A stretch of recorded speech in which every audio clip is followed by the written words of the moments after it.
The first warning came not from any government agency, but from an unlikely source: a network of retired military historians, weapons collectors, and museum curators who had been quietly preparing for this moment for decades. Dr. Elena Rodriguez adjusted the quantum-encrypted earpiece, her fingers tracing the edge of a meticulously restored M1 Garand rifle mounted behind her. The Smithsonian's Classified Weapons Research Division was more than just a museum.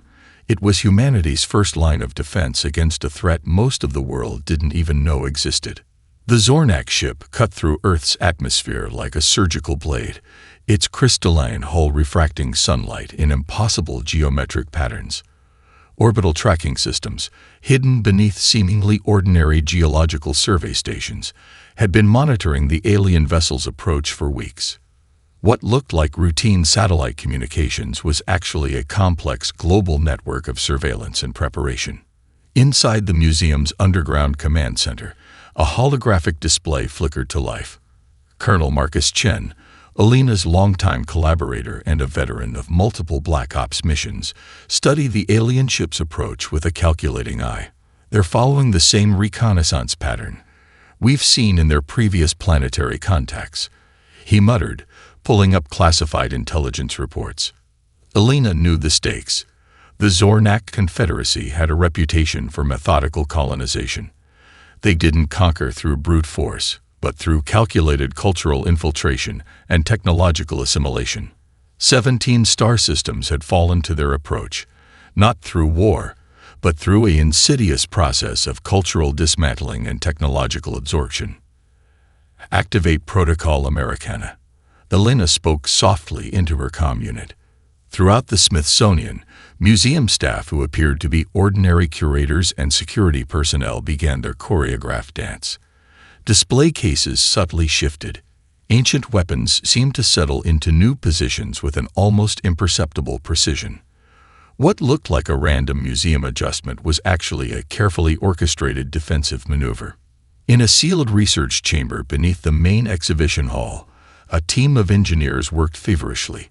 They weren't just preserving history. They were preparing to weaponize it. Vintage tank designs were being retrofitted with experimental quantum targeting systems. World War I-era artillery pieces underwent radical modifications that blended historical metallurgy with cutting-edge quantum technology. Colonel Chen pulled up a holographic schematic of the museum's defensive capabilities. "They have no idea what's waiting for them," he said, a rare smile crossing his weathered face. The alien landing shuttle was a marvel of biotechnological engineering.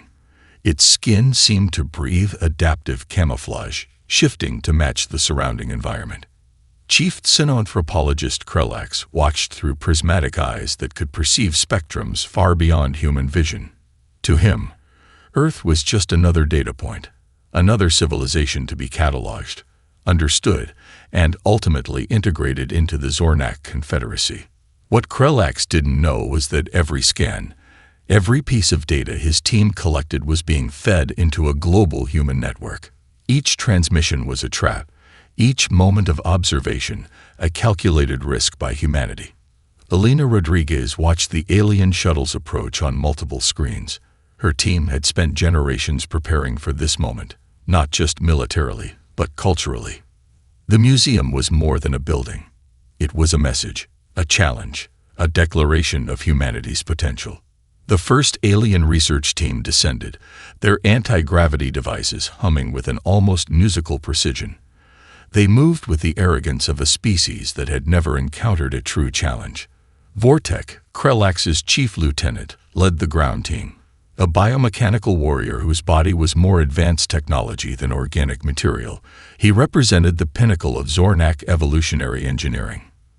But they were about to learn that humanity's greatest weapon was not any piece of technology. It was the ability to turn history into innovation, to see potential where others saw only the past. The museum's doors opened. The aliens would soon discover that every exhibit, every carefully preserved weapon, was waiting, not as a relic, but as a promise. First contact was about to become something entirely unexpected. The museum's atmosphere changed the moment the alien research team crossed the threshold. Subtle electromagnetic fields flickered to life, invisible to the naked eye, but creating a microscopic web of potential energy that crackled with barely contained anticipation. Vortex biomechanical sensory array swept the room, parsing information at speeds that would make human computers look like abacuses. Yet something felt off. The museum's environmental controls were too precise, the lighting too perfect. Each artifact seemed to be positioned with mathematical exactitude that defied random museum curation. Dr. Elena Rodriguez watched from a concealed observation point, her augmented contact lenses feeding her a constant stream of data.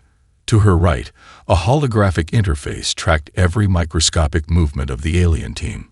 Each step they took was a calculation, each breath a potential strategic revelation. Target acquisition phase, she whispered into her encrypted comlink. Krillax moved differently from his subordinates. Where Vortex was all mechanical precision, the chief xenanthropologist moved with the fluid curiosity of a true researcher. His prismatic eyes absorbed details most would miss, the wear patterns on a World War II helmet, the subtle metallurgical variations in an antique rifle barrel. What the aliens didn't realize was that every artifact in this museum was a carefully constructed puzzle. Each weapon, each piece of military history, was more than a relic. It was a message, a warning. Dr. Malik Chen, the embedded human liaison, watched from within the alien research team. His augmented neural implant, a piece of technology so advanced it blended seamlessly with his biological systems, was collecting data at quantum speeds. To the aliens, he appeared to be just another researcher. In reality, he was humanity's most sophisticated listening device. Interesting molecular composition, Malik commented in perfect Zornak dialect, drawing Krillax's attention to an old Thompson submachine gun. The carbon-titanium alloy predates our initial technological projection for this civilization. Krillax's secondary brain cluster, responsible for linguistic and cultural analysis, began processing. Something about the human's casual observation triggered a cascade of analytical subroutines. Vortex reached out to touch the M1 Garand rifle. The moment his biomechanical fingers came within millimeters of the weapon, the museum itself seemed to inhale. Elena's voice cut through the air with surgical precision. "I wouldn't do that if I were you." It wasn't a threat. It was a warning.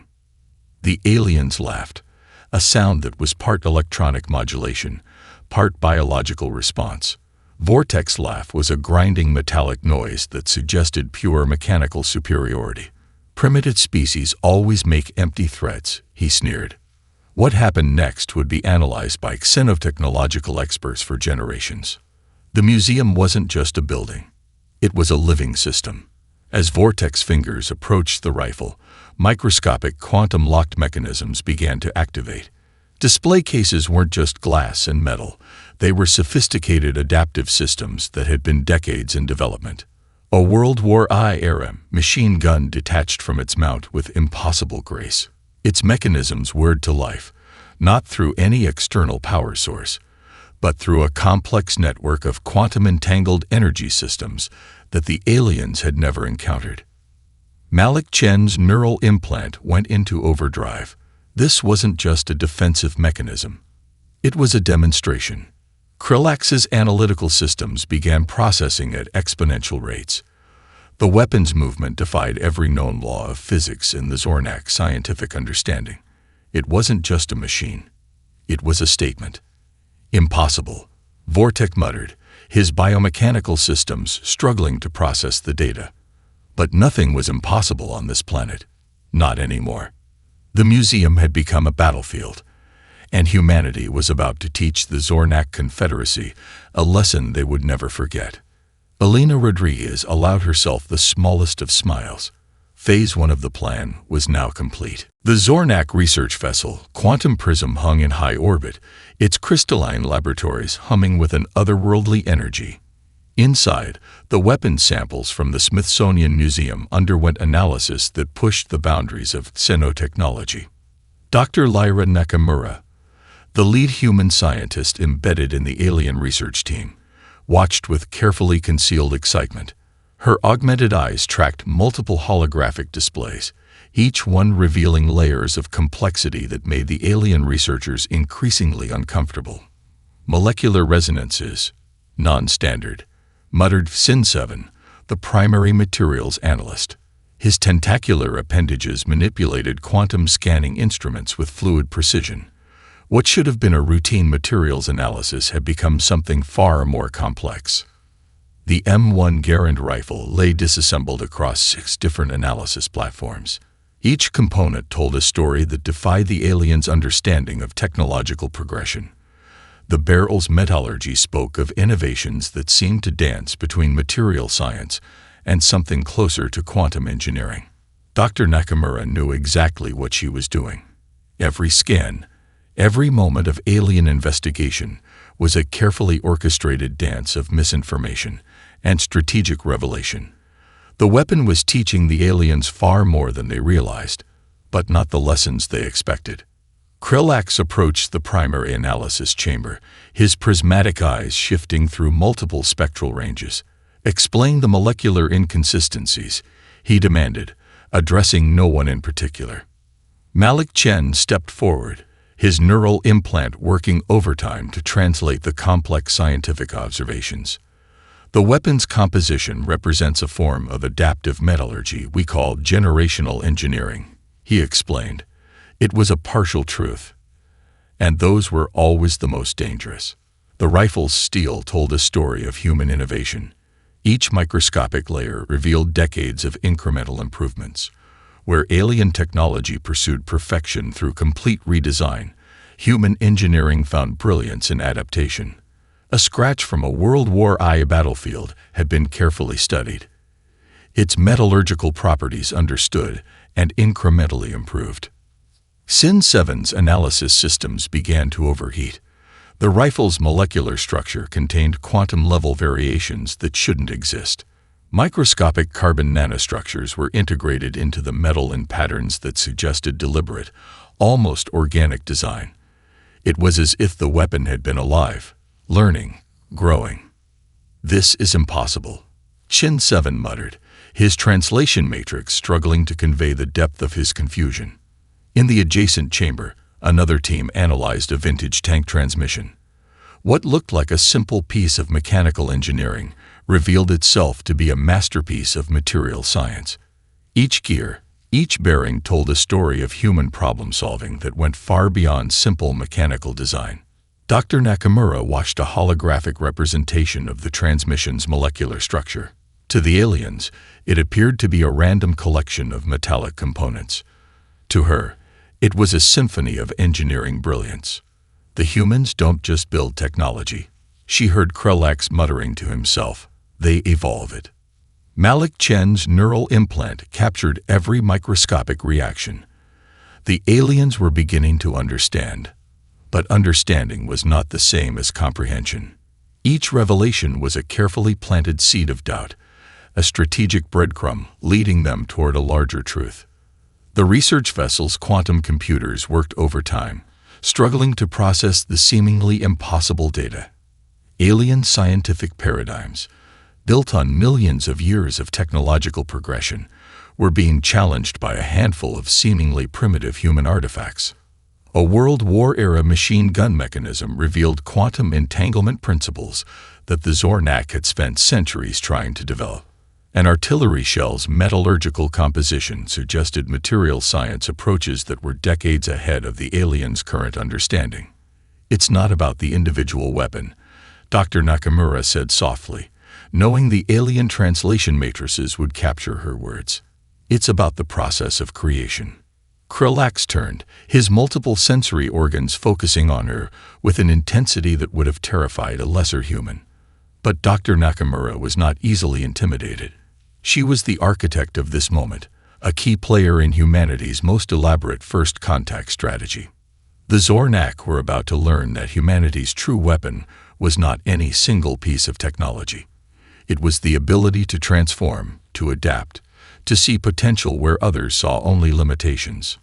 And this was just the beginning. The Innovation Nexus, a classified facility buried beneath the Rocky Mountains, hummed with a different kind of energy. Here, the world's most brilliant minds converged in a space that existed between historical archives and cutting-edge research laboratories. General Diana Reyes stood before a holographic display that mapped the alien technological ecosystem.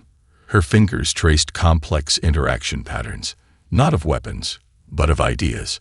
Beside her, Dr. Harold Chen, no relation to Malik, adjusted quantum simulation models that looked more like abstract art than scientific diagrams. "They're looking in the wrong direction," Harold muttered, bringing up a series of historical engineering blueprints. "Our innovation has never been about the weapon itself. It's about the problem-solving ecosystem." To demonstrate, he pulled up a side-by-side comparison of a World War II tank design and a modern drone system. The visual interface showed not just technological progression, but a complex web of adaptive thinking. Each iteration wasn't just an improvement. It was a complete reimagining of potential. Krelax, analyzing data streams back on the quantum prism, began to experience something unprecedented in Zornak scientific history: genuine intellectual vertigo. The human technological approach defied every known principle of systematic innovation. Where Zornak technology followed a linear, hierarchical development model, human innovation looked more like a complex neural network. Each technological solution wasn't an endpoint, but a junction point for future possibilities. A perfect example lay in the development of the M1 Garand rifle. What appeared to be a simple military weapon was actually a masterclass in modular engineering, material science, and adaptive design. The rifle's development involved metallurgists, mathematicians, machinists, and field soldiers, a collaborative ecosystem that the aliens found incomprehensible. "They don't create technology," Krelax said to his primary research assistant. "They cultivate it." The innovation nexus was more than a research facility. It was humanity's philosophical response to technological challenge. Retired military engineers worked alongside theoretical physicists. Historians collaborated with quantum computing experts. Each room represented a different approach to problem solving. In one laboratory, a team reconstructed an ancient naval cannon using 3D printed quantum-locked materials. In another, machine learning algorithms analyzed hundreds of years of military engineering failures, extracting insights that would have been invisible to traditional research methods. Dr. Reyes understood the deeper game. This wasn't about proving technological superiority. It was about demonstrating a fundamentally different approach to innovation. "Our greatest weapon," she told Harold, "is our ability to learn from failure." The alien research team continued their analysis, unaware that each scan, each measurement was part of an elaborate strategic dance. The weapons they studied were teaching lessons far beyond their material composition. A vintage fighter jet engine underwent quantum tomography, revealing engineering solutions that challenged fundamental assumptions about propulsion. The combustion chamber's design incorporated principles that merged thermodynamics with quantum mechanical insights, an approach so elegant it made the alien researchers recalibrate their entire understanding of technological development. Malik Chen, still embedded within the alien research team, fed carefully curated insights into their data streams. Each piece of information was a precisely calculated breadcrumb, guiding the Zornak toward a specific understanding of human potential.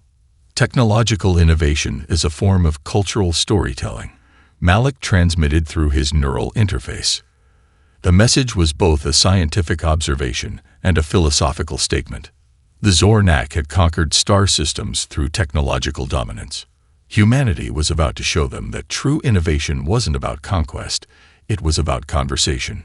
Krelax's secondary cognitive cluster began to experience something approaching emotional resonance, a dangerous development for a species that prided itself on pure rational analysis. The weapons were no longer just artifacts. They were messages, encoded narratives of human resilience, creativity, and a fundamental belief that every challenge was an opportunity for transformation.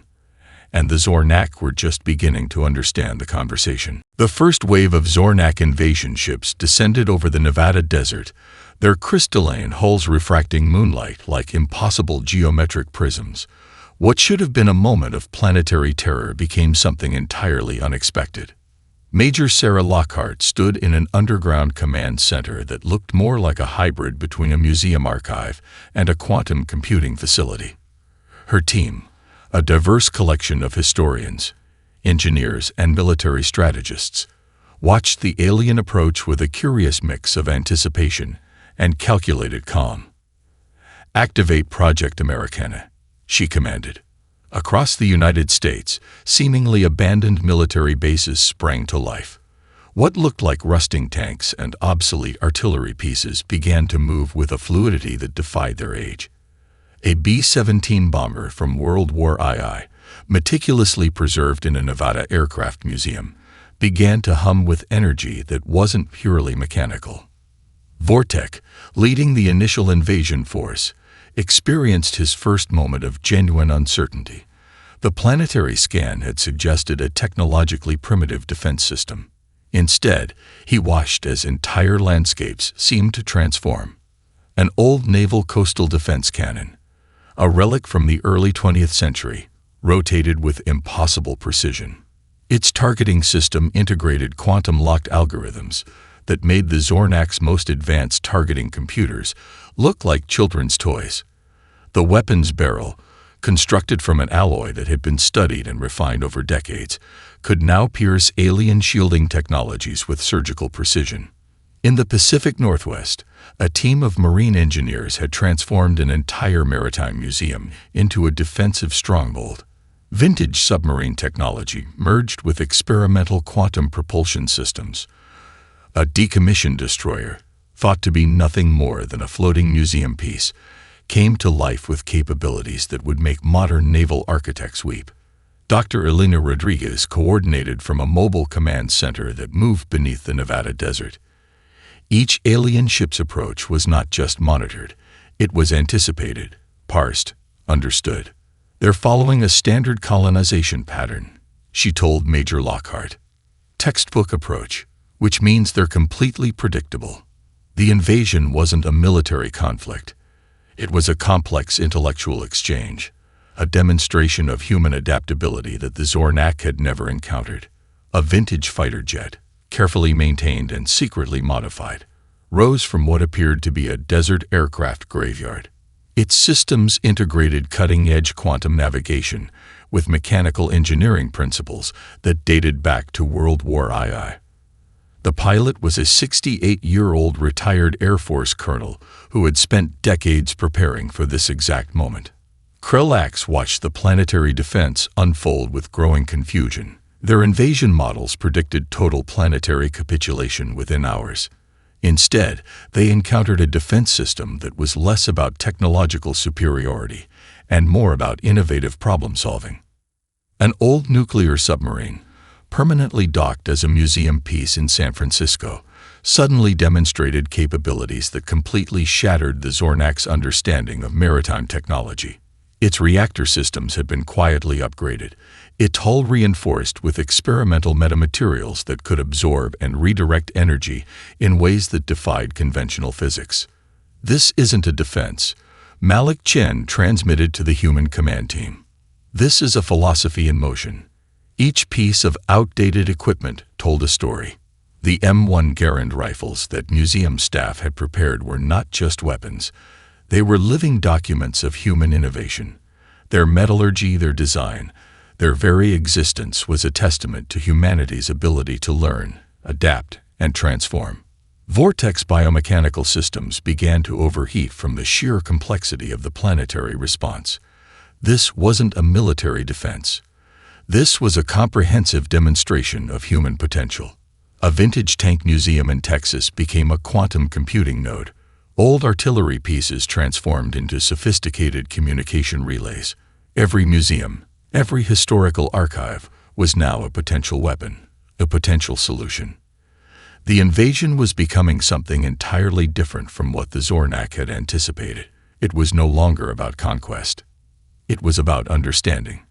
And humanity was just getting started. The Global Adaptive Research Consortium operated from a network of underground facilities that looked more like living organisms than traditional research centers. Here, the boundaries between historical artifacts, cutting-edge technology, and pure imagination blurred into something entirely unprecedented. Dr. Aisha Kapoor stood before a holographic reconstruction of alien technological fragments, her fingers dancing through layers of quantum-entangled data streams. Around her, a team of researchers from disciplines that had never before collaborated worked with an almost musical synchronicity. A retired mechanical engineer from Detroit stood shoulder to shoulder with a quantum physicist from Tokyo. A naval historian from Cape Town analyzed alien shield harmonics alongside a materials scientist from Sao Paulo. This was not just a research team. It was a living, breathing representation of human collaborative potential. "Look here," Dr. Kapoor said, isolating a molecular structure from an alien energy weapon recovered during the initial invasion. The hologram revealed intricate patterns that seemed to defy conventional understanding of material science. Jack Rodriguez, a 72-year-old former tank mechanic with more practical engineering experience than most of the younger researchers combined, leaned in. "Those stress fracture points," he muttered, "they're similar to the cooling system problems we solved in the M1 Abrams tank back in the 80s. What happened next was nothing short of technological alchemy. The team didn't just analyze the alien technology. They began to have a conversation with it. Each piece of recovered alien equipment was treated not as a conquered artifact, but as a potential partner in a complex dialogue of innovation. A vintage radar system from a decommissioned naval vessel provided the initial breakthrough. Its analog circuits, carefully preserved and studied for decades, contained solution strategies that the alien technology had never considered. Where the Zornak pursued technological perfection through complete replacement, humans saw potential in adaptation. Dr. Malik Chen transmitted real-time data from his embedded position within the alien research team. Each transmission was a carefully crafted puzzle piece, guiding the Zornak toward specific lines of investigation, while simultaneously providing the Global Adaptive Research Consortium with unprecedented insights. "It's not about reverse engineering," Dr. Kapoor explained to her team. "It's about creating a new technological language. An experimental quantum computing system integrated components from a World War I-era analog computer. The result was a processing architecture that combined the raw computational power of quantum systems with the robust, error-correcting principles of mid-20th century mechanical computing. In a sealed laboratory, a team worked on integrating alien shield technology with the metallurgical principles used in ancient samurai sword-making. The result was a defensive system that combined quantum energy dispersal with material resilience, developed over centuries of human craftsmanship. General Diana Rice watched the research unfold, understanding that this was about far more than technological adaptation. This was a fundamental reimagining of how technology could exist. A breakthrough came from an unexpected source. Dr. Elena Rodriguez discovered that the alien energy weapon's molecular structure responded unexpectedly to electromagnetic frequencies derived from an old radio communication system. The principles of signal modulation developed during World War II provided insights that the Zornak's most advanced researchers had overlooked. "We don't just solve problems," Jack Rodriguez said, his weathered hands manipulating a holographic interface with surprising dexterity. "We tell stories through technology." The research team began developing what they called adaptive technological narratives. Each piece of equipment was not just a tool, but a living document of human problem-solving. An alien communication device was retrofitted with neural networking principles inspired by studies of human brain plasticity. Krillax, monitoring the data streams from the Zornak research vessel, experienced something approaching intellectual vertigo. The humans were not just adapting alien technology. They were transforming the very concept of technological development. A vintage fighter jet's navigation system provided the key to understanding the alien faster-than-light communication protocols. An old submarine's maintenance logs revealed insights into material stress management that completely revolutionized the team's approach to alien hull design. This was more than research. This was a comprehensive reimagining of technological potential. and humanity was just beginning to understand the conversation. The battlefield stretched across multiple dimensions: physical, technological, and philosophical.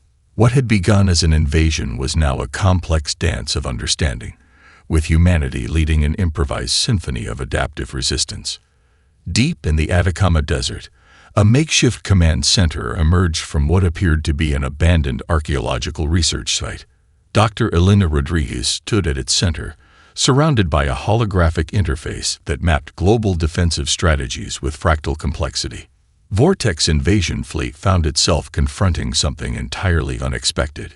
Each attempt to gain strategic advantage was met not with direct resistance, but with a fluid, almost organic response that defied conventional military doctrine. An old coastal defense system in the Philippines came to life, its targeting mechanisms integrated with machine learning algorithms that could predict alien ship movements with uncanny precision. In the Arctic, a decommissioned research station transformed into a quantum communication hub, its outdated radio equipment somehow interfacing with cutting-edge alien communication protocols. "We're not fighting," Elena muttered to her team. "We're having a conversation." The turning point came not through a single decisive battle, but through a series of incremental revelations that fundamentally challenged the Zornak's understanding of technological conflict. In orbit, a satellite constellation that looked like a museum of space exploration history began to reconfigure. Vintage communication satellites from the 1970s merged their signal processing capabilities with experimental quantum entanglement technologies. The result was a planetary defense network that was simultaneously obsolete and generations ahead of anything the Zornak had encountered. Krillax watched in growing incomprehension. The human response defied every known principle of technological warfare. Where the Zornak sought to overwhelm through superior technology, humans were writing an entirely new language of conflict and cooperation. Major Sarah Lockhart coordinated from a mobile command center that moved beneath the Nevada desert. Her team included historians, engineers, linguists, and quantum physicists, a testament to humanity's most potent weapon: interdisciplinary thinking. "They're trying to understand us through our technology," she explained to her team. "So we'll give them something to understand." An old nuclear submarine, permanently docked as a museum piece in San Francisco, became a key strategic node. Its reactor systems, quietly upgraded over decades, now interfaced with alien energy manipulation technologies in ways that completely destabilized the invasion's strategic framework. Malik Chen, still embedded within the alien research team, transmitted carefully curated insights. Each piece of information was a precisely calculated narrative, guiding the Zornak toward a specific understanding of human potential. The battlefield became a canvas of impossible adaptations. A World War I-era radar station in the Australian outback transformed into a quantum communication node. Vintage fighter jets, retrofitted with experimental propulsion systems, danced between alien battleships with a grace that defied mechanical possibility. "We're not defending," Dr. Rodriguez told General Reyes during a quantum-encrypted communication. "We're demonstrating." The Zornak found themselves facing an opponent that didn't just resist conquest, it reimagined the very concept of technological conflict. Each defensive measure was a philosophical statement, each technological adaptation a complex narrative of human potential. In the Siberian tundra, an old Soviet-era research station became a pivotal point of technological exchange. Its outdated communication systems, combined with cutting-edge quantum computing principles, created a defensive network that was simultaneously ancient and futuristic. Vortex biomechanical systems began to experience something approaching emotional response, a dangerous development for a species that prided itself on pure rational analysis. The human response was not just a military strategy. It was a comprehensive reimagining of technological potential. The invasion was becoming a conversation, and humanity was about to change the entire language of interstellar interaction. The negotiation chamber defied every conventional expectation of diplomatic space. Located in a repurposed Cold War-era underground facility, It was a testament to human adaptability. Part museum, part quantum communication hub, part meeting ground. Krulax entered with what could only be described as intellectual humility. The prismatic beings of the Zornak Confederacy had conquered 17 star systems, yet here they were, preparing to engage in dialogue with a species they had initially dismissed as technologically primitive. Dr. Elena Rodriguez sat at the center of the chamber, surrounded by artifacts that told humanity's story of innovation. A World War I-era radio sat beside a quantum computing interface. An old mechanical calculator rested near a holographic projection system. Each item was a chapter in humanity's technological narrative. "You've misunderstood everything," Elena began, her voice calm and precise. Vortek, standing slightly behind Krulax, tensed. The biomechanical warrior had learned that human statements were rarely simple declarations. The holographic display came to life, not with technical schematics or battle data, but with a comprehensive timeline of human innovation. It wasn't a presentation of technological superiority, but a story of persistent problem-solving. A vintage engineering notebook from the Manhattan Project appeared alongside quantum computing models. Early radio transmission blueprints merged with current communication technologies. Each image told a story of continuous, adaptive learning. "Our weapons were never about destruction," Elena explained. "They were about understanding. Every challenge is an opportunity to learn, to grow, to reimagine what's possible." Krulax's multiple cognitive centers processed the information differently than before. The human approach was fundamentally alien to Zornak understanding. Technology was not a tool of conquest, but a method of communication. Malik Chen, who had been instrumental in facilitating communication, stepped forward. "We don't see technology as a destination," he said. "We see it as a journey." The negotiation became something far more profound than a simple peace treaty. It was an exchange of philosophical understanding. Dr. Aisha Kapoor joined the discussion, bringing with her a collection of artifacts that represented human innovation across cultures.